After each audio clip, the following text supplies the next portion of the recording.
Ihr wisst ja alle, unser Motto ist die Quietscheente.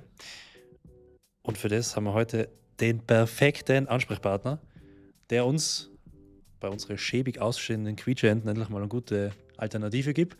Lieben Rudolf von Austrodax. Danke, dass du da bist. Es freut mich extrem. Gern. Und wir quatschen ein bisschen über deine Produkte, über die Entstehung von der wirklich genialsten Idee überhaupt. Es wird mega interessant. Hört's rein. Stell dir Hallo. gerne mal vor und erzähl uns, was du machst. Ja, mein Name ist Rudolf Doppelbauer, ich bin gebürtiger Oberösterreicher, habe sehr lange in der Gastronomie, in der gehobenen Gastronomie gearbeitet, lebe seit 36 Jahren in Salzburg, habe sehr lange in Café Basar in Salzburg gearbeitet, habe lange im Café Domaselli gearbeitet, habe vor 30 Jahren als Oberkellner im Gasthof Schloss Eigen gearbeitet. Das waren sehr wichtige, prägende Stationen für mich und die waren auch wichtig für meine weitere zweite berufliche Ebene, die dann vor 16 Jahren gestartet habe. Vor 16 Jahren hatte ich die Idee, Mozart als Quietschente darzustellen, Ja. was eigentlich zuerst nur ein Witz Das klingt war. eigentlich wie ein Spaßunternehmen. Das war auch ein Spaß, das ist eigentlich als Witz entstanden bei der Hochzeit von Freunden von mir, die ich schon sehr lange gekannt habe. Da habe ich das Hochzeitsgeschenk mit Quietschenten eingepackt in Form eines Brautpaars. Das hat es zu diesem Zeitpunkt schon gegeben und ich habe schon 5 Jahre vorher Quietschenten gesammelt und wie ich das Geschenk eingepackt gehabt habe, bin ich in der Badewanne gelegen und habe mir überlegt, ob sich schon mal jemand selbst eine Quietschente gemacht hat und bin da auf Mozart gekommen und am nächsten Tag bei der Hochzeit, wie ich das Geschenk überreicht habe, haben alle anwesenden Gäste gelacht über die Quietschenten, habe ich gesagt, hört auf zu lachen. Ich mache mir jetzt eine eigene Quietschente, ich mache Mozart. Woraufhin wirklich alle anwesenden Gäste gesagt haben, super Idee, das musst du machen. Ich habe eigentlich null Ahnung gehabt von Quietschenten, außer dass ich es gesammelt habe. Ja. Ich habe keine Ahnung gehabt, wie man eine Firma gründet. Ja, Wie kommt jemand von gehobener Gastronomie, hast du ja gesagt, also wirklich, das sind ja gehobene ja. Läden, wo du da warst. Wie kommt dann jemand dazu, in seine 40er, sich dann dazu zu entscheiden, ich mache jetzt was ganz anderes und zwar ich gründe jetzt eine Firma, mit der ich Quietscheenten herstelle. Wie kommt man auf die Idee? Ich habe dann nachher die ersten 6 Jahre meiner Firma voll weitergearbeitet, habe parallel also meine Firma wachsen lassen und habe voll gearbeitet im Café Domaselli in Salzburg, was sehr wichtig war, weil ich habe die ersten 6 Jahre keinen einzigen Cent aus meiner Firma rausgenommen, sondern habe alles gleich wieder reinvestiert. Dadurch habe ich wachsen können und habe relativ rasch eigentlich ganz ordentliche Produktpalette gehabt.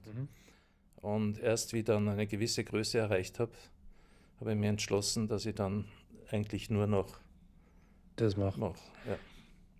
Wie hat sich das dann entwickelt? Weil jetzt mittlerweile bist du ja international mit deinen Quietscheenten vertreten. Du verkaufst ja auch in viele Opernhäuser.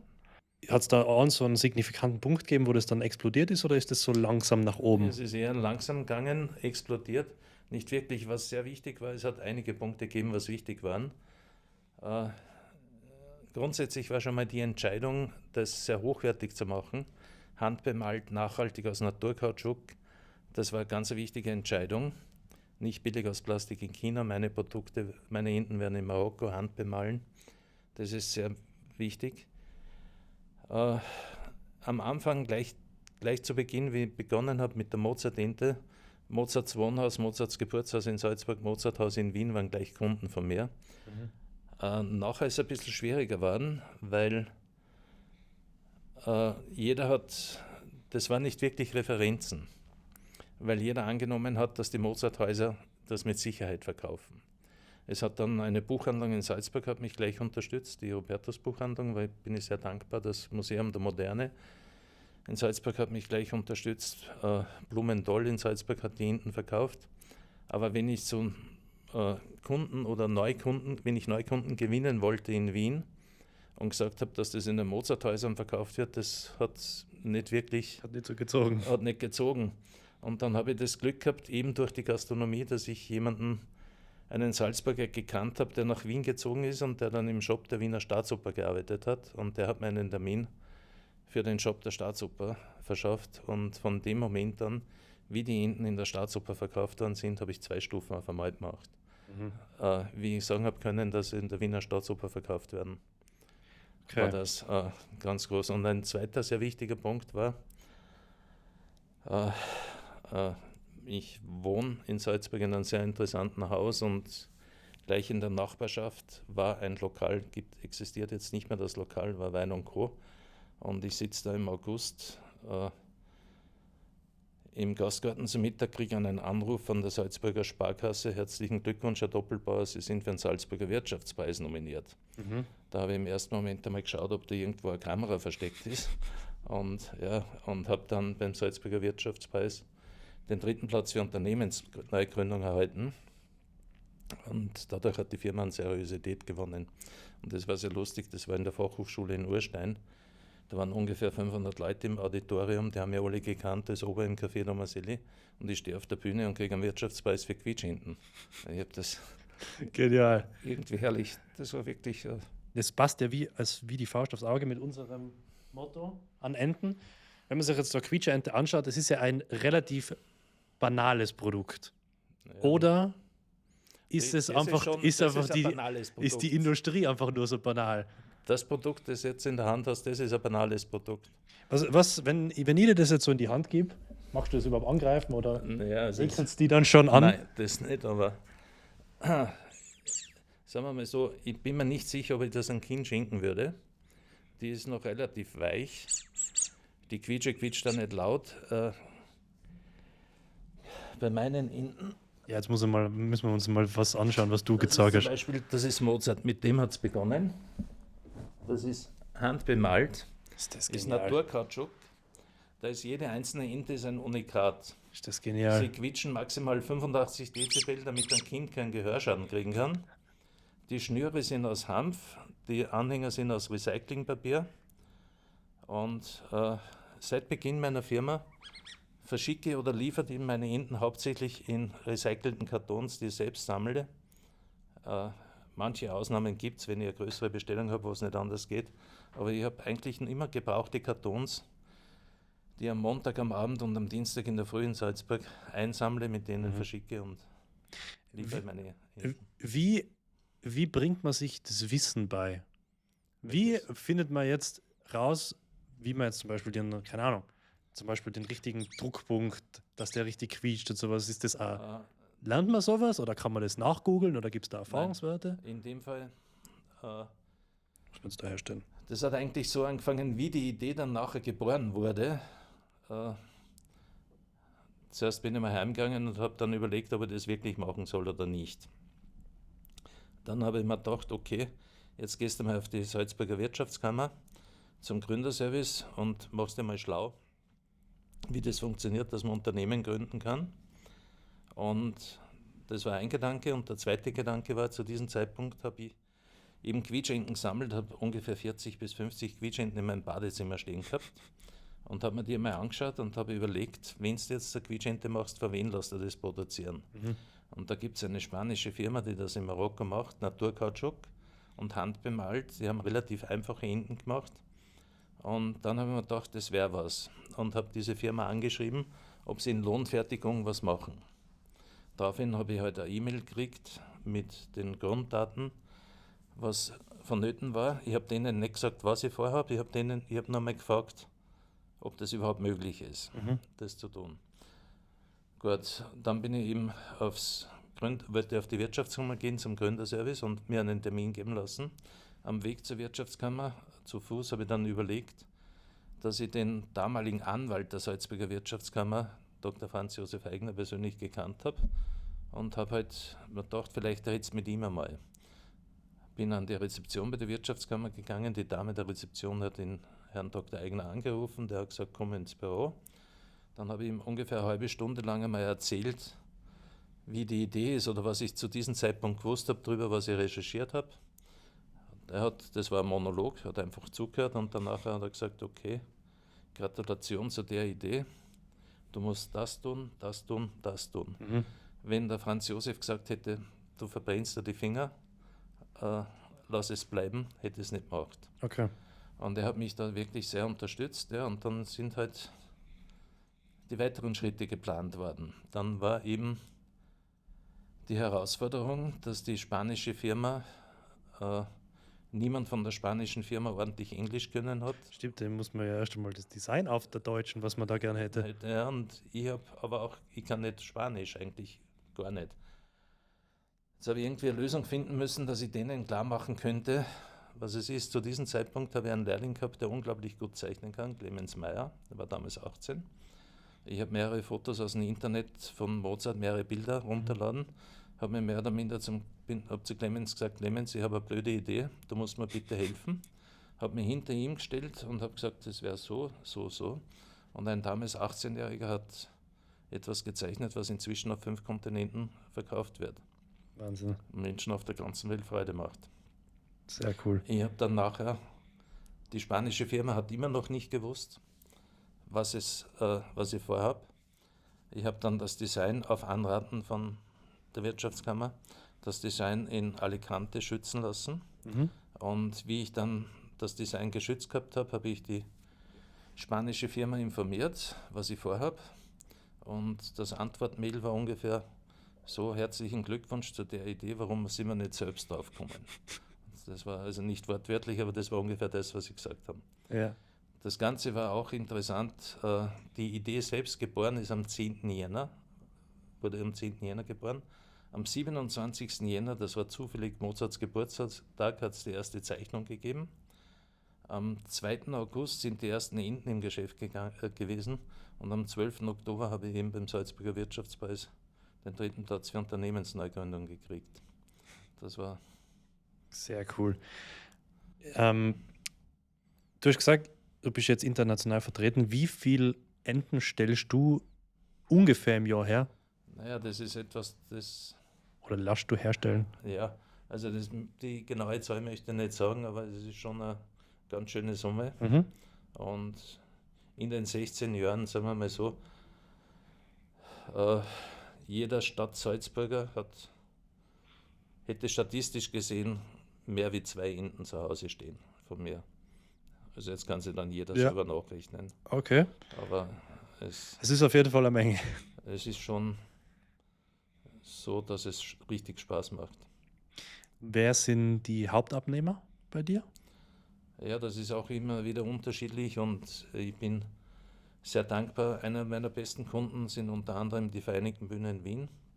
Ich habe schon für mehrere Musicals Enten entwerfen dürfen und Enten liefern dürfen. Zurzeit sowohl für Phantom der Oper gibt es eine Ente, die von mir geliefert wird. Für das Musical Maria Theresia haben wir eine Ente entworfen, für das Falco Musical, für Mozart, für Schikaneder, für I'm from Austria. Das sehr ist cool. Schon, sehr cool. Es ist schön, wenn man was machen darf, was vielen Menschen Freude bereitet. Wenn ich jetzt als Privatperson zu dir gehe und sage, ich hätte gerne eine Ente von mir selbst, wäre das möglich? Theoretisch ja, wäre mit sehr großen Kosten verbunden. Okay. Und ein Prototyp und Entwicklung der Form müsste man ungefähr 1500 € rechnen. Wie viele verschiedene Motive habt ihr? Inzwischen habe ich 17 verschiedene Modelle, die ich selbst im Angebot habe, mit 33 Ausführungen. Ich habe aber zum Beispiel auch für die Firma Bösendorfer eine Ente entwickeln dürfen, die bei der Weltausstellung in Osaka angeboten wurde.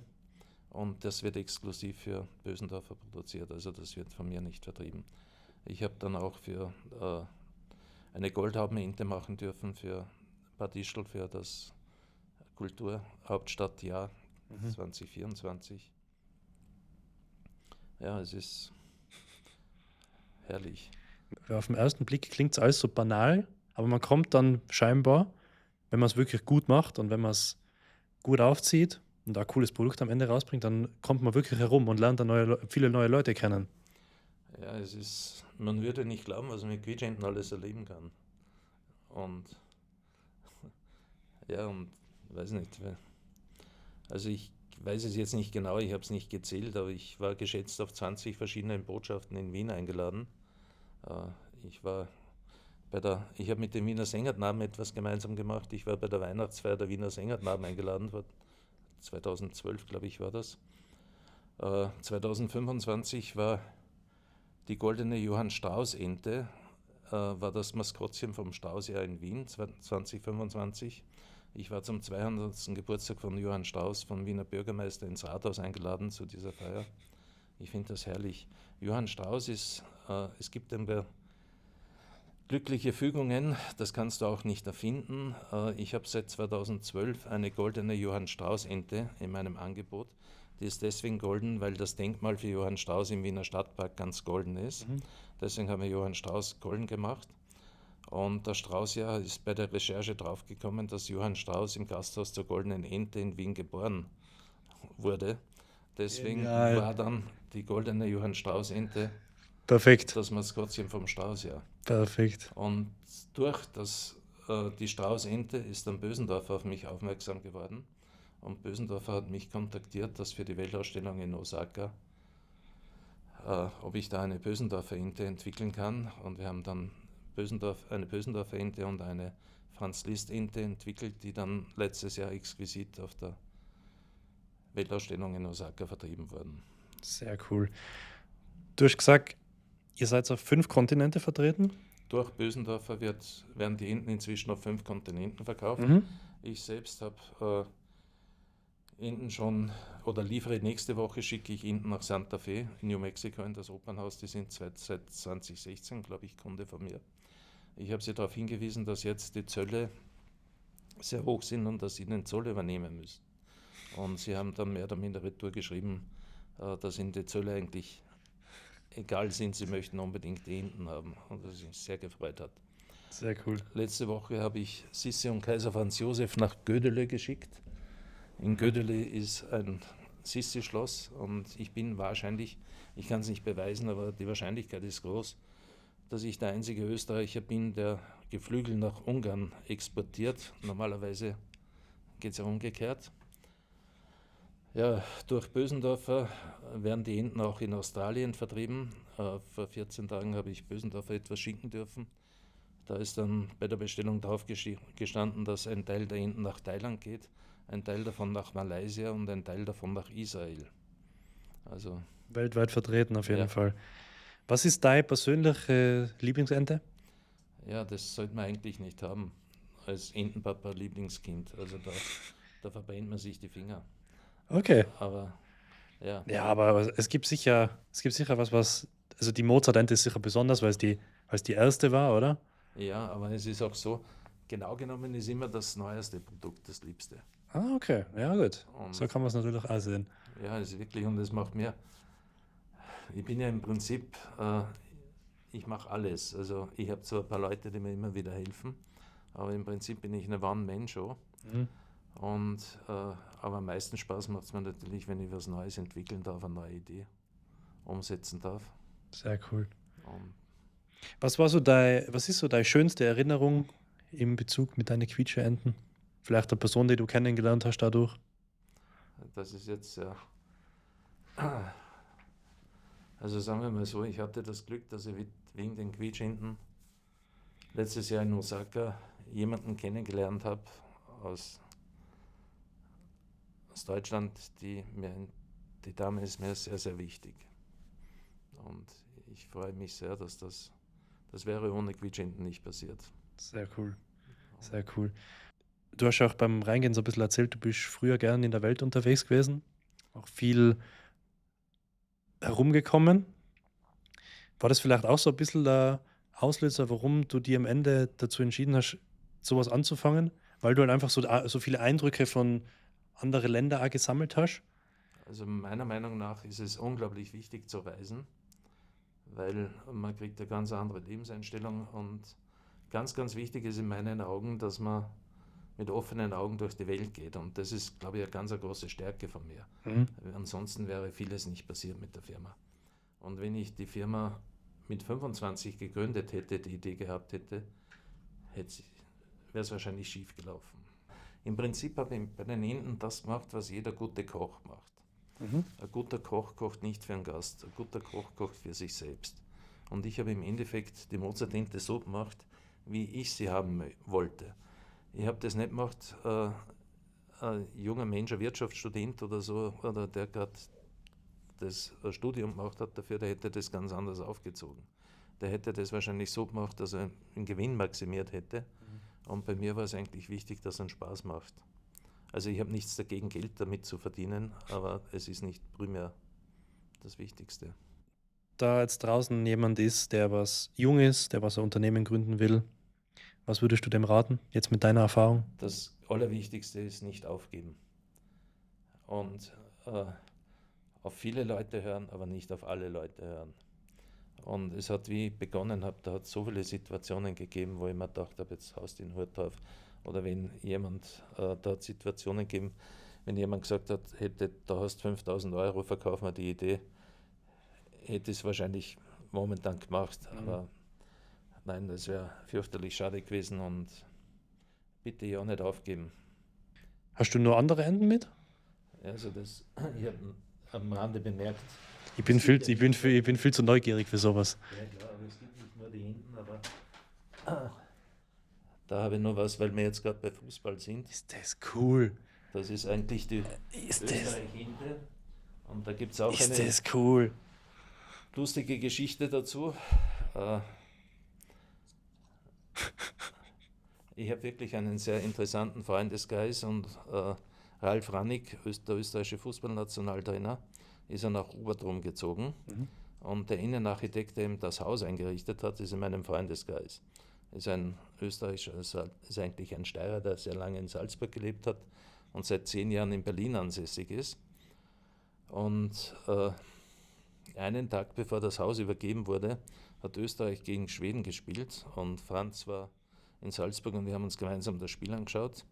Und ich habe ihm nach dem Spiel dann eine Österreich-Hente gegeben und habe gesagt, bitte stell es Ralf Rannig ins Badezimmer.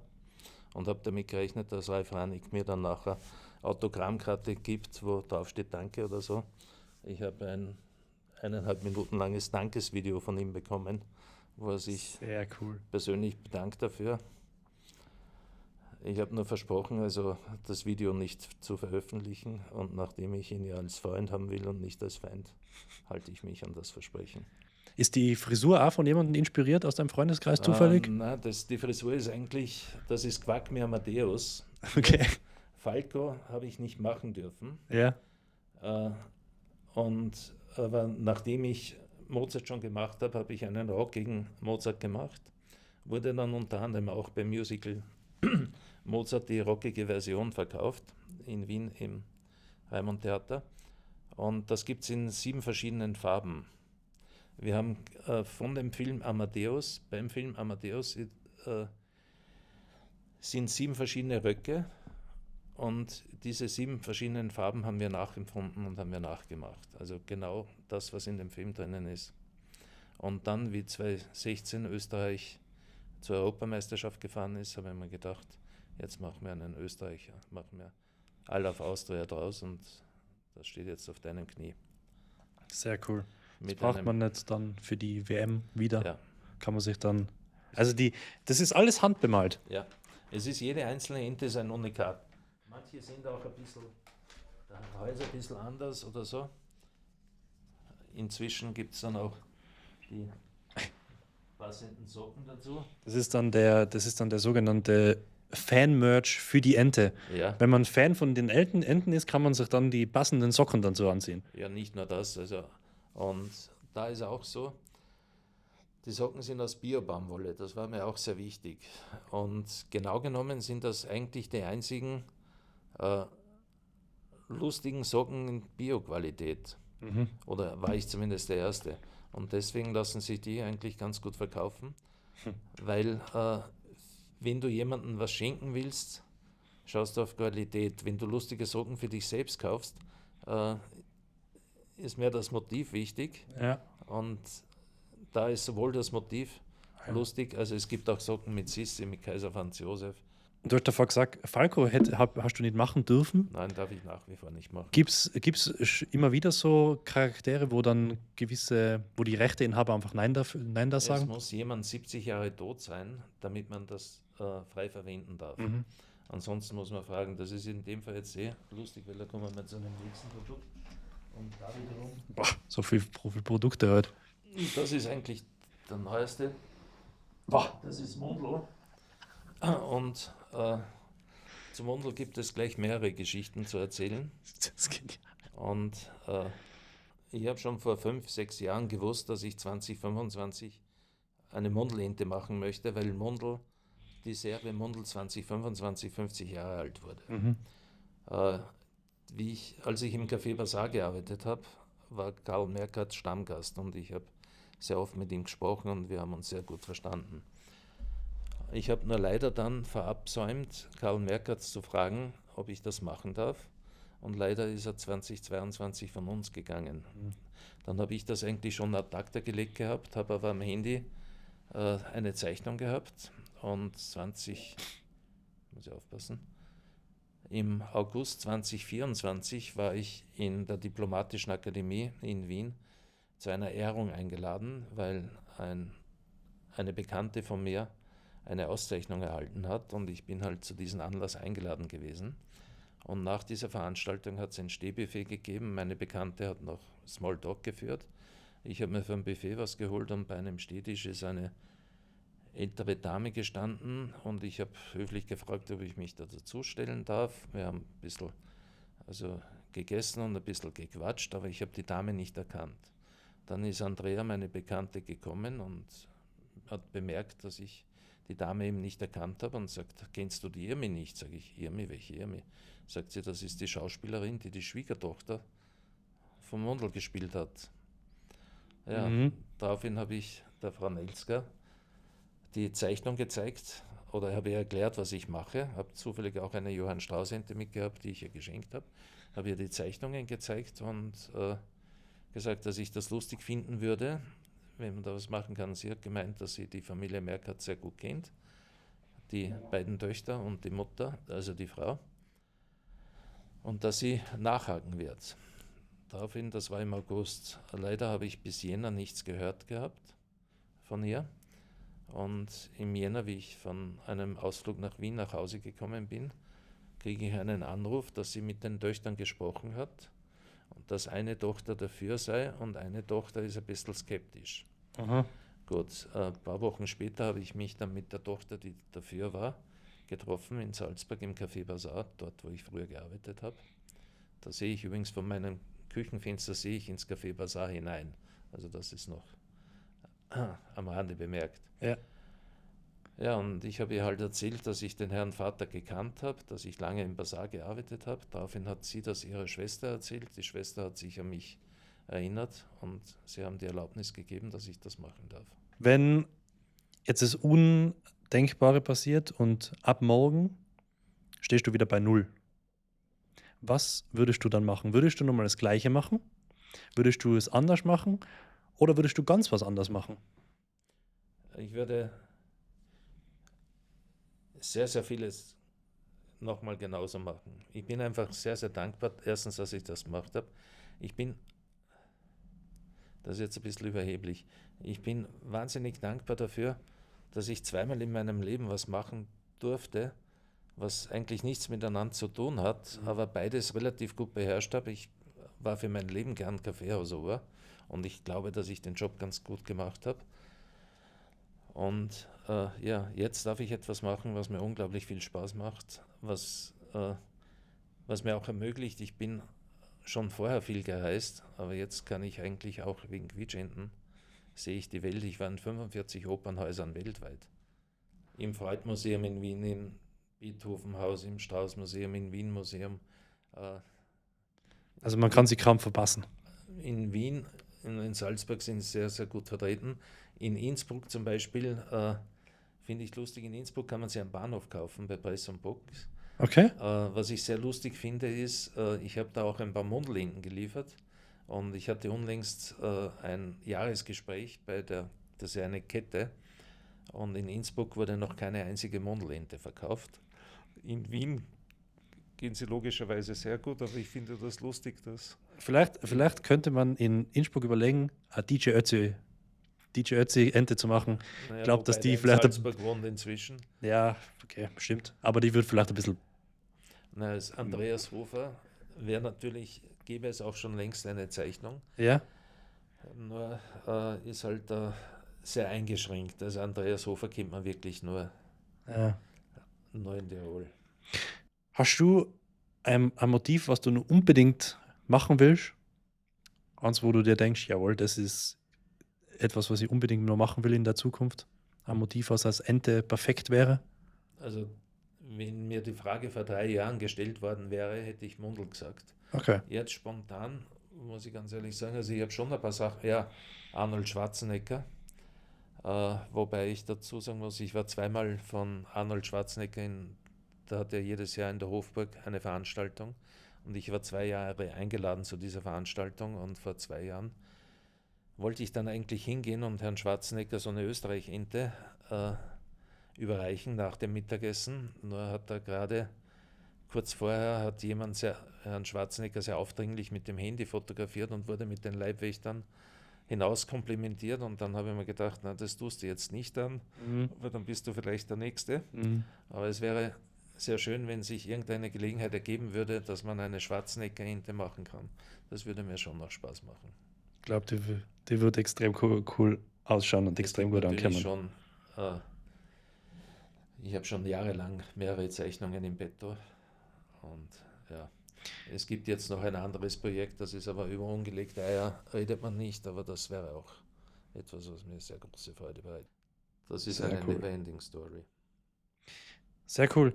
Dann sage ich vielen Dank, dass du da warst. Sehr gerne. Extrem interessant, extrem cooles Produkt, extrem cooler Typ, ganz ehrlich. Danke sehr.